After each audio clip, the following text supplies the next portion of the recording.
Happy Hump Day! All right, welcome back into the We Shall Not Sleep podcast. Happy Wednesday to you guys. I hope wherever you are and whoever you might be, that you are listening to this. I hope your life is like the theme last week, restful. I hope that you are experiencing a good working week for the most of us. And as for most of us, we are halfway through the working week. It can be a good feeling on a Wednesday to hopefully have a good episode to listen to.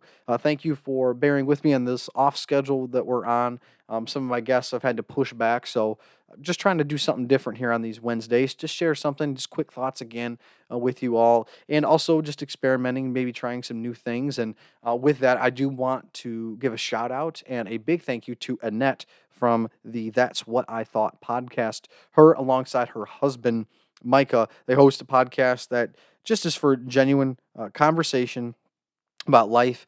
And it's two people who love Jesus and who are a wonderfully in love couple who are committed to each other and committed to Jesus. So that particular space, that medium, what they're providing, I think is so incredibly important. And the reason why I bring them up is to not just go like and subscribe to them, which, by the way, they have an amazing Facebook page. They're hosted over at anchor.fm, and you can find them wherever you get your podcasts. Mine, you just like this one right here. Again, We Shall Not Sleep. But Annette texted me last Thursday, so this would be 6 days ago, and she just gave me the text messages to end all text messages. She messaged me and asked me so many questions. How are you doing? How's the podcast going? You were on vacation. I saw the picture with your dad for Father's Day. That was so cool. Like, oh my gosh, just touching your heart. Like, very, very kind. So I hope I am embarrassing you, Annette, because that's my goal here. Is acknowledging that very, very Christ-like, compassion, empathy, and just care. Thank you so much for that. I certainly appreciate it, and I promise we're gonna do some more collaborations here in the future. I promise you that. So one thing that I've been thinking about, and this might be some more scatterbrained for this show tonight, but there's a couple things I want to talk about just briefly. The least of these, and I also want to talk about this notion of salt and what Jesus talks about in Matthew chapter 5, just after the Beatitudes. But first, this is something that, again, I don't know. I'm working through myself. But when I look at the least of these, when the book of James, it's fascinating that, that's one of my favorite books. It's one of a lot of people's favorite books of the New Testament. But you look at the book of James at the ending of verse 1, or excuse me, chapter 1, immediately after that immediately after the whole listening and doing, it says, my dear brothers and sisters, take note of this. Everyone should be quick to listen, slow to speak, and slow to become angry, because human anger does not produce the righteousness that God desires. He later goes on in verse 22 says, do not merely listen to the word and so deceive yourselves. Do what it says. Anyone who claims to do the word but does not do what it says is like someone who looks at his face in a mirror and after looking at himself goes away and immediately forgets what he looks like. Just forget it. You just toss it off. And we do this all the time. I know I am just as guilty. We read our Bibles, we know what they say, but yet at the same time, we just, we understand what it says, we understand why it says it, but I don't really feel like it. Or hey, my life's really busy. Oh my gosh, I can't believe I forgot. Or don't you know how hectic my schedule has been, or how tired I am, Jesus? And it's so interesting that after this entire thing, I love sometimes the passages in scripture that just summarize everything. It makes it really easy for those people, who are Spark Note people. They really appreciate that. And the end of chapter 1, 26. Think about this for a second. He says, those who consider themselves religious and yet do not keep a tight rein on their tongues deceive themselves, and their religion is worthless. So we have a couple things here: listening and doing. We're listening to what the word says, and then we're doing accordingly. And all of these things about, I'm going to look at a mirror and I go away. You're being two faced. You're being hypocritical. You're putting on a mask. And it's like, oh, by the way, what you say has power. And then finally, verse 27, religion that God our Father accepts as pure and faultless is this: to look after orphans and widows in their distress and to keep oneself from being polluted by the world. Whoa. So there's not like this secret knowledge. There's nothing Gnostic or this idea that this knowledge is secretive, is something to be pursued, but it's hard to get. There's not the secret teachings of Jesus. There's no divine mystery. It's hard. The Father's will can be very difficult to discern for yourself because it's a lifelong pursuit. However, when it comes to the commands of Scripture, they're not hidden. You don't need to be a part of a secret society. You don't have to speak Greek in order to understand it, right? Religion that God accepts as pure and faultless is to look after orphans and widows. First part, look after orphans and widows. And that's something that I find, I don't know, I find myself really starting to question the, I don't know, the viability of a lot of the options we have for the elderly and for our children. And this is not an indictment on the system. I'm not trying to tear down the system. I'm not even suggesting what we do is wrong. I just want to ask a few questions that I've been asking myself. Maybe I'm not alone here. I'm not sure. But one of the things that I think about, especially with the elderly, my church, and sorry, church, if you're listening to this, or I guess to be a little more correct, the church that I have the privilege of pastoring, majority of my congregation is older. And what I see in that church is we have widows taking care of widows. I have widows who have their elderly mothers. I mean, we have 70-year-olds taking care of almost 100-year-olds in my congregation, and it's daughter taking care of mother. They're both widows. And as a church, as us men being able to help those women is important. Now, this doesn't devalue the roles of gender. I'm not getting into that political and social economic and social construct argumentation. No, I'm not talking about that. I'm just saying that obviously, us men who like to do things, there are women out there who wouldn't mind having us do a few things. So there are ways for us to still help and be involved, even for those who are in retirement or for those young whippersnappers like myself who have the energy and time in order to do stuff. It just takes sacrifice. Well, when you see those needs, I'm reminded I have those needs in my family. Who am I to neglect those?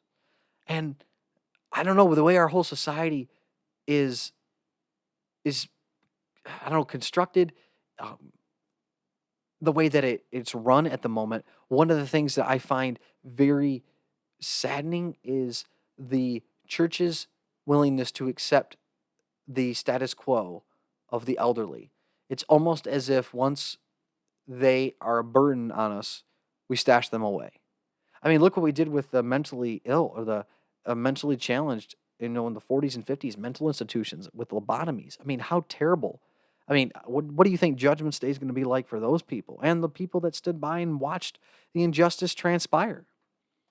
And when I look at the people who are misunderstood or those who were just inconvenient, like I can't take care of my parents, or I have a aging brother or family member who's mentally challenged and needs help, so we're just going to put them away. I don't. This is not an indictment on that. I'm not saying I would do anything different because our society is set up very well to support that. But what happens oftentimes, much like when I was talking about reclaiming the Sabbath day, is that we send them away and then we aren't there. And if you look over the last year and a half, what's happened with those elderly in nursing homes, um, it differs from state to state, but we were prevented from seeing them. And I firsthand have seen the devastating effects of not having that human to human contact. It's an emotional and spiritual death sentence, and it is hard to look at the way things are and how estranged families have been during this last 18 months. And for me not to think, I wonder if there's a different way that the church could be involved. I'm not saying that a church becomes a professional institution and then houses the least of these. And I'm not saying that. But we do see demonstrations of that. Maybe not on a full-time basis, but you see the volunteers there. So I don't know. I don't know.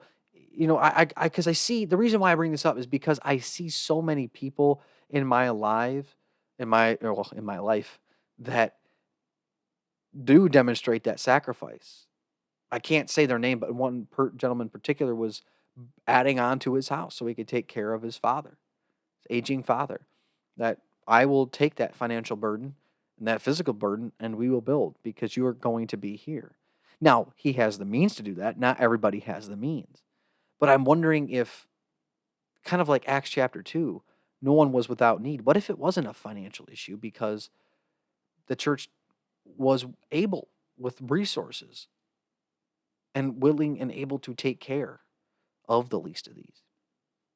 I mean, this is not even bringing about children and maybe the greater role that homeschooling has to play and being able to keep your family together as one frontier, as one family unit on maybe one plot of land. I don't know. I'm not trying to say you need to become Amish or anything. I'm just I'm just starting to wonder if allowing the government to dictate what our children learn in school, whether it's good or bad. I'm not talking about the efficacies of what they teach. I'm not even getting into that. I'm saying that when you hand your kids over for 6, 7 hours a day, even if they're getting a good education, those are 6 and 7 precious hours that parents don't have. And I'm not even saying they have a choice. Not everyone has the ability to homeschool. If you want, again, you want a perspective on this, you can go back uh, to my first few episodes. One of the best and actually still most popular to this day was Roman numeral 3 with Jessica Perry, um, Helen Hill, and Miriam Jin.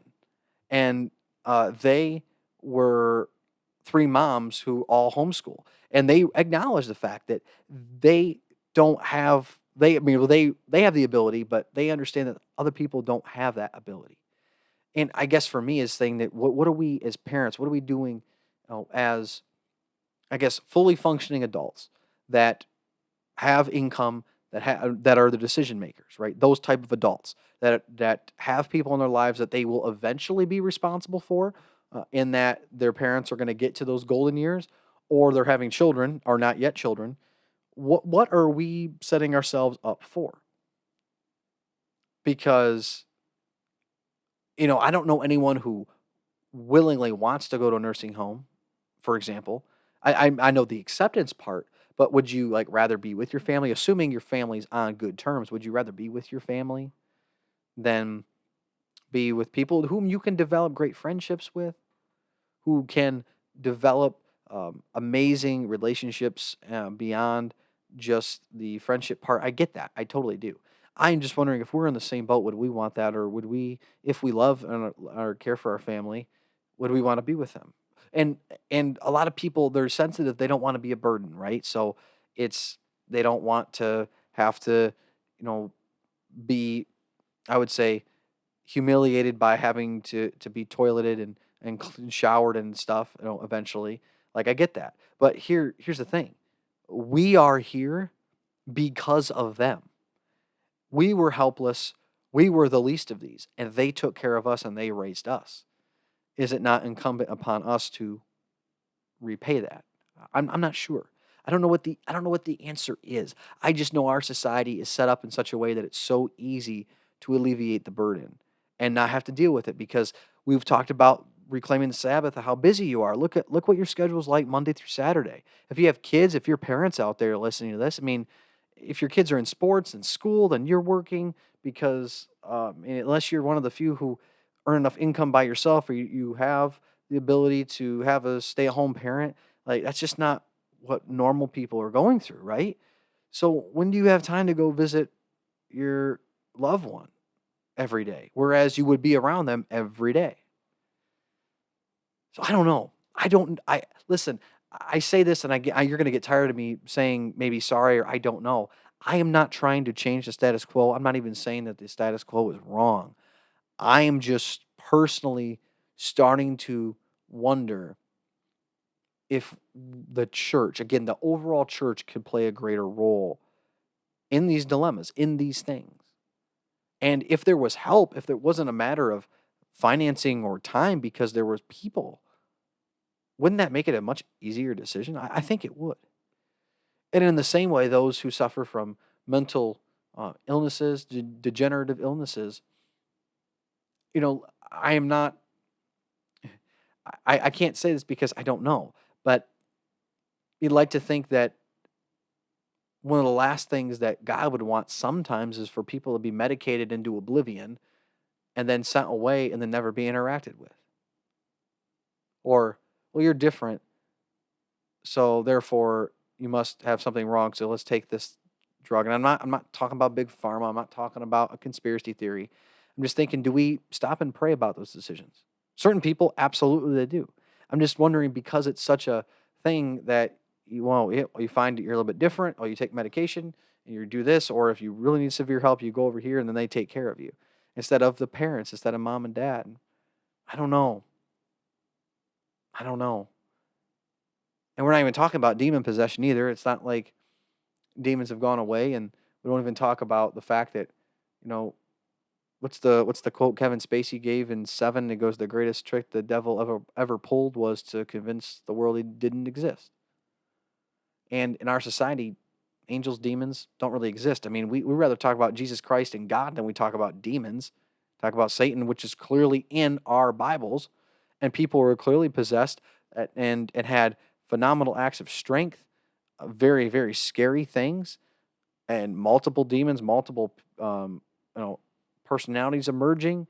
It's like, doesn't that sound somewhat? I mean, don't some of the stories of demon possessed people sound like some of the mental deficiencies we see today? I don't know. I don't know that, but sometimes I just wonder if there's a different way of taking care of those least of these people. And if our motive is to do what James says here, then we can find that it's pure. We can come to an answer. We might come to the same conclusion. I'm just wanting us to check our hearts because this is something that God's been really hammering home with me. Because Jesus went, he was there. He did not turn people away. He asked people to be brought to him, and he went to people as well. He did not send them away. He did not turn his hands, his ministry, his love, his head, eyes away from these people. And that segues to my final point here that I want to make, which is in Matthew chapter 5. If you want to roll along with me here, it's just after the Beatitudes. And this is not my point. This is from one of my favorite speakers, Michael Ramsden. He was formerly a part of Ravi Zacharias International Ministries before that all that stuff happened last year. Or I think he might still actually he might be the president. I'm not entirely sure what his current standing is, but as far as I know, not involved in any of that directly. But one of my favorite speakers, and he said in a recent sermon I listened to, he was talking about evangelism and how we connect with those people, are able to reach children, reach the least of these, but just even our own coworkers. And verse 13 of Matthew chapter 5 starts out as this: "You are the salt of the earth, but if the salt loses its saltiness, how can it be made salty again? It is no longer good for anything except to be thrown out and trampled underfoot.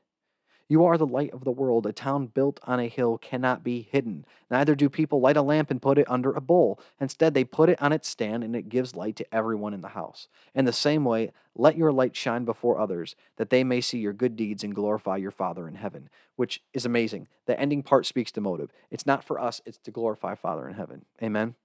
Well, Michael, not me, but the other Michael, he had an amazing point about salt. Salt adding, flavor and preservatives, to meat, a lot of things, especially back in the Middle East at that time, salt was key to cooking and preserving food.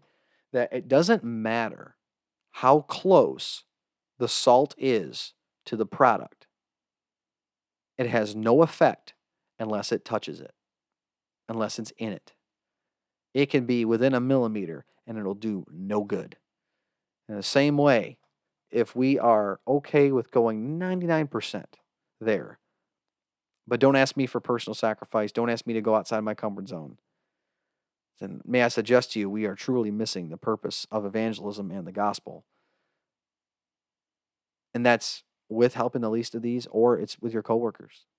Now, I don't know what that looks like for you or for me necessarily, especially for me. Excuse me. Especially for the both of us. I'm just as lost as other people when it comes to what this will is for my life, this pursuit, because it's hard. It's an arduous journey to heaven, and God doesn't always give you all the answers when you want them. So it can be difficult. It can be trying. So I don't know how God has gifted you. I don't know in what ministry setting you are in, but I promise you, if you're a living, breathing Christian, you are in ministry. You have the charge, just as the rest of us do, of spreading the gospel of Jesus Christ, which brings hope and truth to all the world. And it is not about us. I could be wrong with every single thing I've even brought up tonight. And that's okay, because in the end, I'm not that important. God doesn't need me to fulfill his mission. That's simple. And I think as humans, we oftentimes think we are so important. It's hubris. Hubris to think that. The elevation of self over God. And I guess what I want to get down to tonight is our motive. What is our motive? Who is at the center of our lives? And when it comes to dealing with the least of these, or when it comes to helping in church, being at church, with our time and what we're studying, what we're devoted to, it comes back to what's our motive. So that's what I want to talk about tonight. Thank you very much for bearing with me. It's a little scattered, but these are just some honest thoughts that I had to talk. I had to hit record tonight and tell you about this, because I hope I'm not alone. I hope I see something that the church can do. I mean, it's ripe for it. There is a harvest right there for it. The least of these are not going anywhere, and for the church to be even more countercultural, here's how we do things. We don't follow the ways of the world here. We do it this way. What a testimony that would be. Not because we're different, but it's look at what it's about. Doing exactly what James said. Thank you guys for bearing with me. I love you. You can find me wherever you find podcasts, by now. Thank you for listening to We Shall Not Sleep.